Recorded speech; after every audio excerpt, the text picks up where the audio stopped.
je vais démontrer comment que je me sens dans certaines situations que je vis au quotidien,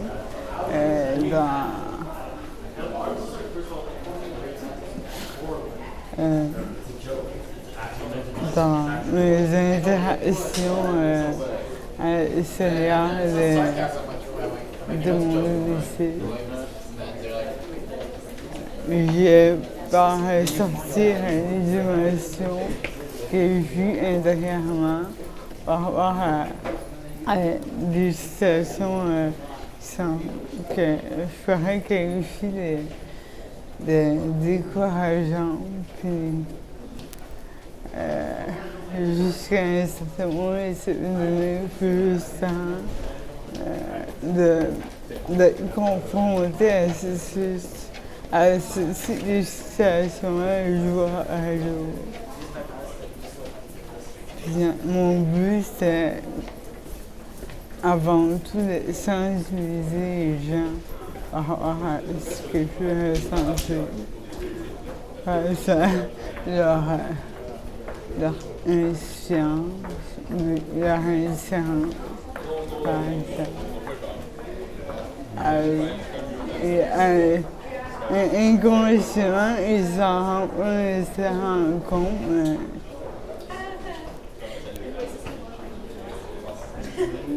il y a juste souvent, en toute innocence, puis ils se rendent pas compte que ça me rend inconfortable, puis souvent impuissant face à leur agissement. Ce qu'on a fait essentiellement, c'est qu'on a fait des rencontres où on a pu explorer ensemble tout le potentiel de la photo. Et après ça, chaque participante a conçu une œuvre. Donc vous voyez, les œuvres sont assez éclectiques. On a voulu laisser beaucoup de liberté créatrice aux participantes et ça donne des résultats qui ont quand même été assez surprenants. On est loin de la photo classique, si on veut, puis ça, je trouve ça vraiment, vraiment le fun. Ça, c'est la mienne. C'est ça, j'ai hâte de voir les commentaires. J'ai demandé aux gens d'écrire dedans. Celui qui est fait à l'envers. Ouais. Je me suis servi du fait qu'il était monté à l'envers pour...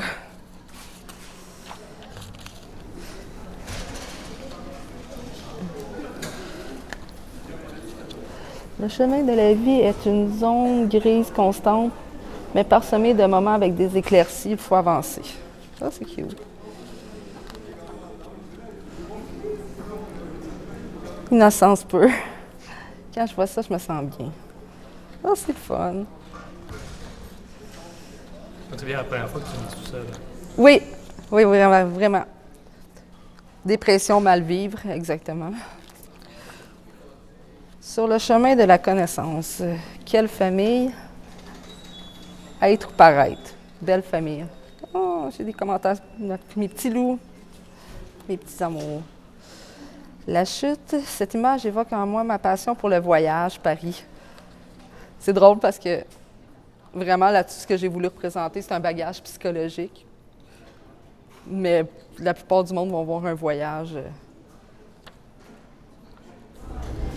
Bien, moi, ce que je trouve intéressant dans l'idée de ce projet-là, et de cette exposition-là, c'est que ça nous permet d'avoir une vue à la fois de nous présenter visuellement un point de vue qui parfois perturbe, nous amène à nous poser des questions.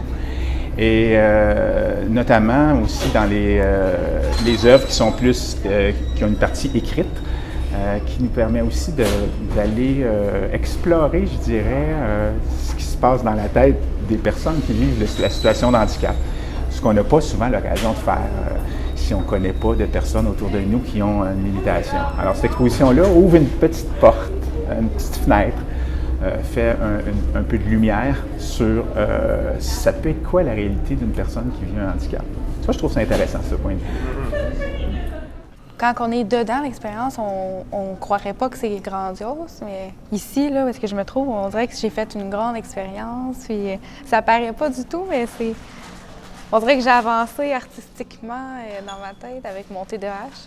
J'ai une meilleure acceptation de ma difficulté, on dirait, en ayant fait ça. OK. Qu'est-ce qui a mené à ça?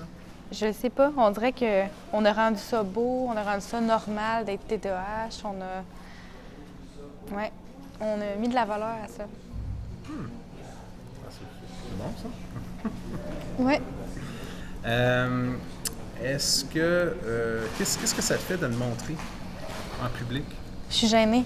Ouais? Oui, je suis perfectionniste. Fait que là, je le regarde, puis là, je me dis, ouais, j'aurais-tu pu faire mieux? Puis là, je suis vraiment gênée du résultat. Mais en même temps, je suis contente de le montrer. Mais c'est le regard de moi-même qui est dur. Ouais. Puis il doit y avoir des choses que tu trouves bien Ouais. dedans? Ouais. J'aime ça, l'aspect qu'on comprend pas. OK. Qu'est-ce que ça reste énigmatique? Ouais. Parce que si je me rappelle bien, quand tu avais commencé le projet, ton intention était très claire. Tu l'avais formulée de manière très claire. Est-ce que tu t'en rappelles? Je pense pas. En fait, j'avais dit que je voulais faire un trou dans un livre. C'était juste ça, mon intention. Ouais. Si je me souviens bien. Puis, ben, avant ça, tu nous avais parlé de un petit peu que tu voulais essayer de partager comment que toi tu vivais. Oui, je voulais que les gens ils comprennent pas. Mais en fait, je voulais que les gens ils se sentent à ma place. Je voulais les mettre à ma place, en fait. Mm-hmm. Ouais. Particulièrement quand tu lis, si je me trompe. Oui. Tous les trous, les embûches, toutes les nombreuses idées qu'on a quand on lit un livre, qu'on peut pas se concentrer, qu'on pense à plein de choses. Bien, je voulais que les gens ils ressentent la même chose, puis qu'ils aient de la misère à lire, qu'ils se choquent s'ils veulent. Oui.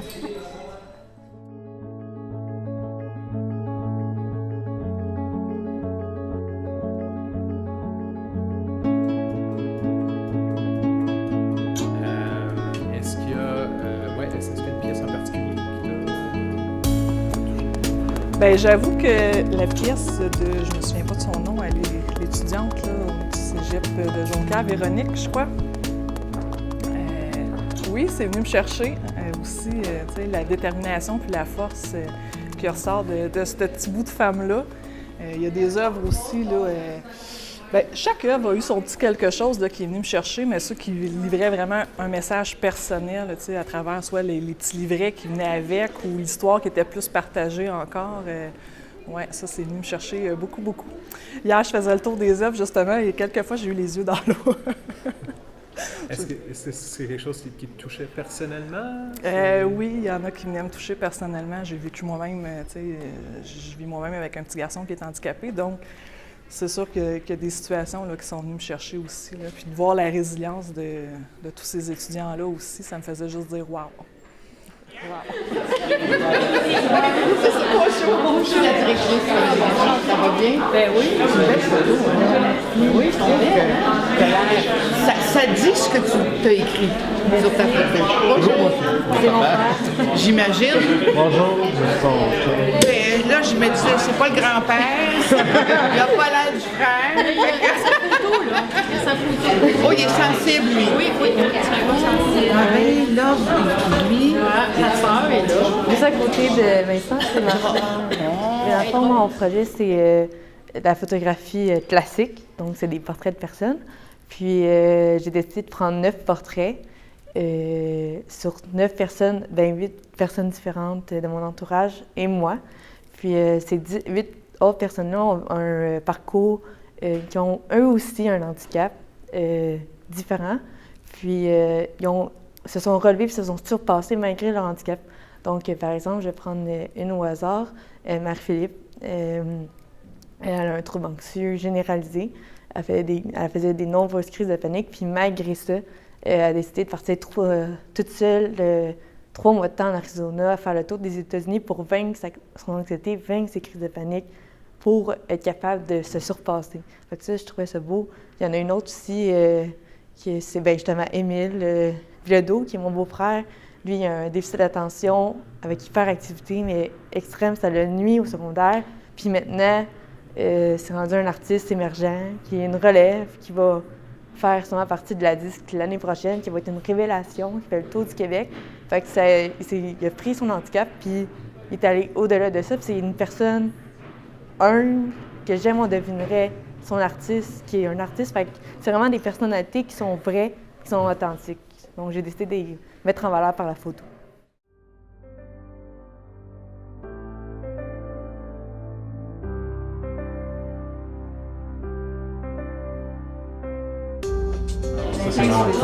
Parce qu'ils sont pas.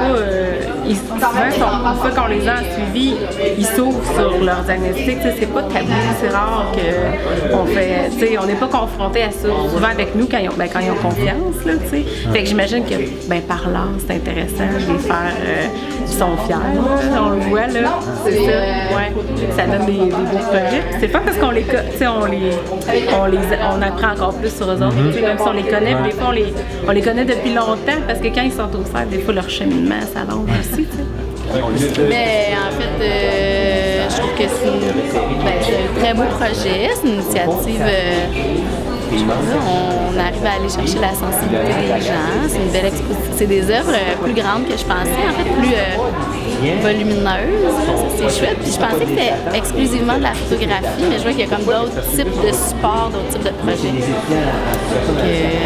Donc, c'est ça, on va chercher différents supports. Je trouve ça intéressant. A priori, ce sont mes impressions. Je trouve ça très chouette parce qu'on le voit pas. On a la fiche promotionnelle. Quand on arrive, c'est le fun d'avoir l'œuvre vivante. Là.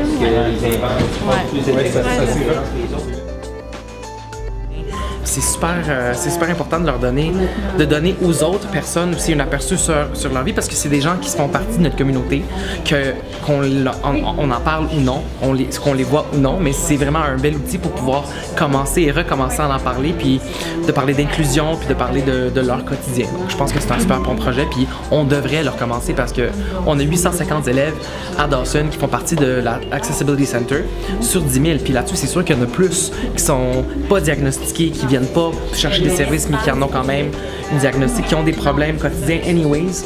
Donc, je pense que ça vaut la peine de venir voir s'il y a un intérêt pour pouvoir donner une autre méthode aux élèves de s'exprimer hors du fait de donner une lettre à leur prof pour dire bonjour, je fais partie de la SAID ou de la SAC, mais de vraiment dire bonjour, je suis un humain et je suis différent ou je suis pareil, et voilà mon quotidien. Donc, bravo, c'est vraiment cool.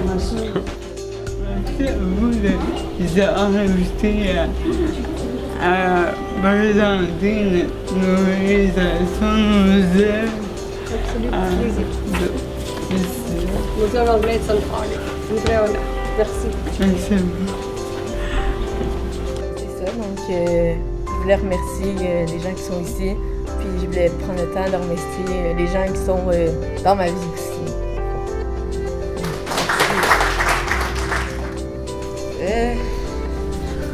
Puis c'est ça, tout ce projet-là, j'aurais pas pu le faire non plus si j'avais pas eu d'aide. J'aurais pas réussi à le faire toute seule. C'est sûr que ma famille, mes amis, tout le monde était là, mais aussi avec Opsa puis Mélanie, nous autres à Sorel, qui ont été très présents et qui nous ont vraiment aidés. Puis ça me prenait ça, sinon j'aurais pas réussi. Fait que je voulais les remercier. Ce que j'ai vraiment aimé, c'est que j'ai l'impression d'avoir découvert une nouvelle personne en moi, une nouvelle façon. Au début, j'avais envie de lâcher, c'est arrivé souvent. Je pensais pas que j'aurais été capable de me rendre, puis de continuer, puis d'avoir du sérieux dans un projet comme ça. Puis là, je regarde aujourd'hui, j'ai l'impression d'avoir vécu une grande expérience, mais là, un mois, je peux dire que j'avais l'impression d'avoir pas fait grand-chose. Oui. C'était pas mal.